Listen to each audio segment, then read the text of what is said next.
बेळंकीत तलाठी व कोतवाल लाच घेताना सापडले. कदमवाडीतील एका युवकाने बेळंकी हद्दीतील बिगरशेती प्लॉट खरेदी केला होता.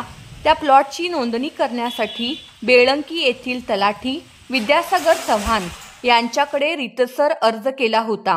परंतु नोंदणी करण्यासाठी सदर युवकाला तलाठी यांनी 2,500 रुपयांची लाच मागितली होती. त्या युवकाने तलाठी यांना देतो म्हणून सांगितले, परंतु संबंधित युवकाने लाचलुचपत संपर्क साधून बेळंकी येथील तलाठी प्लॉटच्या नोंदणीसाठी 2,500 रुपये मागत असल्याची माहिती दिली.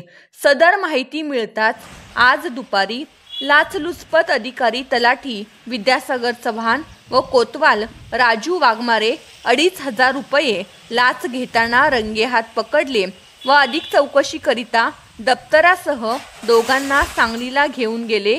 तलाठी व कोतवाल यांना लाच घेताना पकडल्याची घटना वाऱ्यासारखी बेळंकी परिसरात पसरली व एकच खळबळ उडाली.